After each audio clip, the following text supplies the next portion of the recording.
నడకన తిరుపతి నుంచి తిరుమలకు చేరుకున్నారు. 1995 నవంబర్ 10వ తేదీన తొలిసారి ఆయన కాలినడకన శ్రీవారిని దర్శించుకున్నారు. మొత్తం 1008 సార్లు కాలినడకను ఆ దేవదేవుణ్ణి దర్శించుకోవాలనేది ఆయన లక్ష్యం. ఈ సందర్భంగా మీడియాతో మాట్లాడుతూ దివ్యాంగులు అందులను డబ్బు వెచ్చించి ప్రతి ఏటా తిరుమలకు తీసుకెళ్లేవాడినని, అయితే కరోనా కారణంగా తాత్కాలికంగా వాయిదా వేశానని తెలిపారు.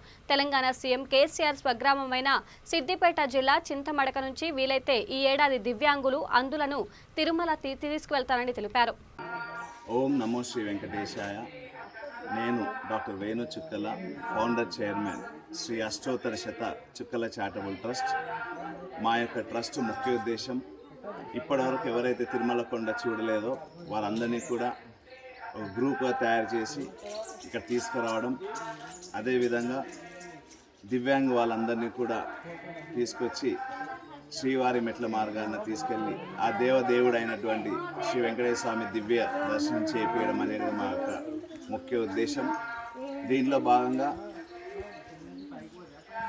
నెక్స్ట్ ప్రోగ్రామ్స్ అన్నీ కూడా ఇంకా డిఫరెంట్ యాంగిల్స్లో చేయాలనేసి మోడీ గారు విలేజ్ అయినటువంటి ఆ విలేజ్ నుంచి కూడా దివ్యాంగులు మరి చూడని బీద వాళ్ళని కూడా తీసుకొచ్చి శ్రీ వెంకటేశ్వర స్వామి దివ్య ఆశీస్సులు ఇప్పియాలని సంకల్పం తీసుకోవడం జరిగింది.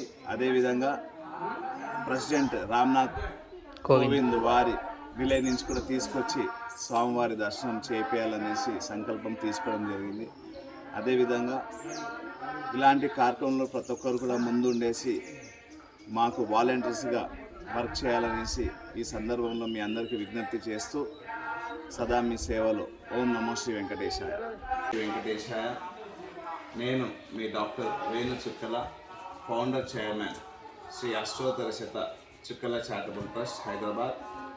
మా యొక్క ట్రస్ట్ ముఖ్య ఉద్దేశం ఎవరైతే ఇప్పటివరకు తిరుమల కొండ చూడలేదో బీదవాళ్ళు కానివ్వండి, అదేవిధంగా దివ్యాంగుల్ని వాళ్ళందరినీ కూడా ఒక గ్రూప్గా తయారు చేసి ఇక్కడ తీసుకొచ్చి ఆ దేవదేవుడు అయినటువంటి శ్రీ వెంకటేశ్వర స్వామి దివ్య ఆశీస్సులు, అనుగ్రహాలు వారికి ఇప్పించి తీసుకెళ్లడం అనేది మా యొక్క ట్రస్ట్ ముఖ్య ఉద్దేశం. దానిలో భాగంగా ఇప్పుడు కొత్త సంకల్పంకి మేము శ్రీకారం చుట్టాము. అదేంటంటే మన ప్రధానమంత్రి నరేంద్ర మోడీ గారి గ్రామం నుంచి, అదేవిధంగా మన రాష్ట్రపతి రామ్నాథ్ కోవింద్ వారి గ్రామం నుంచి, అదేవిధంగా మన ముఖ్యమంత్రి జగన్మోహన్ రెడ్డి వారి గ్రామం నుంచి, అదేవిధంగా తెలంగాణ ముఖ్యమంత్రి కేసీఆర్ గారి గ్రామం నుంచి కూడా దివ్యాంగుల్ని, అదేవిధంగా ఇప్పటివరకు తిరుమల కొండ చూడని వాళ్ళని కూడా తీసుకొచ్చే సంకల్పానికి పూనుకున్నాము. ఇది రాబోయే కొన్ని రోజుల్లో కూడా ఇక్కడ ఉన్నటువంటి టీటీడీ దేవస్థానం ఈఓ గారిని, అదేవిధంగా చైర్మన్ గారిని సంప్రదించి వారి నుంచి పర్మిషన్స్ తీసుకొని వారందరినీ కూడా ఇక్కడ తీసుకొచ్చి ఆ శ్రీనివాసుడి కృపా కటాక్షాలు వారికి ఇప్పించి తీసుకెళ్లాలనేసి ఒక ముఖ్య ఉద్దేశంతో మేము ముందుకు రావడం జరుగుతున్నది. దీనిలో భాగంగా ప్రతి ఒక్కరు కూడా వాలంటీర్స్గా మా ట్రస్ట్కి ముందుకొచ్చి ఆ దేవదేవుడు అయినటువంటి శ్రీ వెంకటేశ్వర స్వామి కృపా కటాక్షాలు పొందాలని తెలియజేస్తూ ఇట్లు మీ డాక్టర్ వేణు చుక్కల. ఓం నమో శ్రీ వెంకటేశ్వర.